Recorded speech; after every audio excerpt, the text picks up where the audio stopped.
Hi writers! We are starting a new type of writing this week. As writers, we know that we can use our writing for many different purposes. This says, why do writers write? Writers can write to share stories. They can teach others. And writers can also write to convince others. That is the type of writing that we are going to be doing for the next several weeks. We will be writing to persuade or convince others. I brought a story with me today that I want to read to you. It's called Don't Feed the Bear, and it has a lot of persuasive writing in it. In this book, the characters use signs to persuade or convince others. As I read it, pay close attention to the signs the characters write. Don't Feed the Bear by Kathleen Doherty. Bear loved when campers left him grub. Mac and cheese, carrot cake, meatball stew. Early one morning, Bear heard smackety smack whomp. He clomped off to investigate. Clomp, clomp, clomp. Don't feed the bear. The ranger was pounding a sign into the ground. Bear's tummy rumbled. He snarled and grumbled. No more chewy cookies. No more juicy burgers. Stompity stomp. Grrr. Don't feed the bear. Look what's happening now. The ranger's getting all of the food. Scribble thunk. Bear put up his new sign. Don't feed the ranger. The campers stared. No one fed the ranger. No one fed the bear. Don't feed the ranger. Don't feed the bear. Bear tried a trick.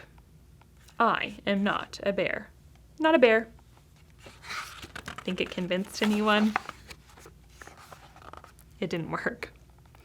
Don't feed the bear, no matter what he says, he added to his sign. He's really trying to convince those campers not to feed that bear. A war with words had begun. Dictionary? Thesaurus? They're looking to find new words. Feed the ranger. Feed the bear. No matter what. They crossed off some of the words. Please feed the ranger. Rotten eggs and slimy spinach. Hey you, go ahead, feed the bear. Wormy apples and moldy muffins. Oh my. Bear looked at the ranger. The ranger looked at Bear. Bear made a change. Go ahead, feed the bear. Yummy eats. So did the ranger. Please feed the ranger tasty treats. With their new signs ready, it was time to wait.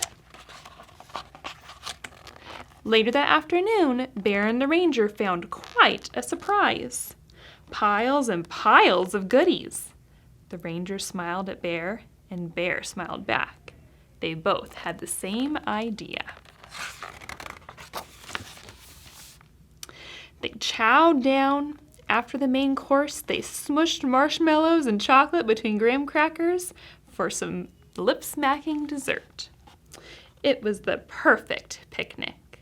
When they had their fill, they put out the fire. The next morning, they worked on a new sign. Thanks for the food. Please leave more. They're trying to convince the campers to keep leaving them food. Of course, Bear had to have the last word. Thanks for the food. Please leave s'mores. He changed the sign a little bit. So the bear and the ranger, they sure did write a lot of persuasive signs. Persuasive writers often write to try and change the way someone thinks or behaves. They often think of a problem and then they use their writing to convince others to change so that the problem isn't a problem anymore. To get ready for tomorrow's lesson, I'd like you to think about some things that you think are problems. You might think of problems in your house or outside your house, or problems in your neighborhood, any type of problem that you would like to change.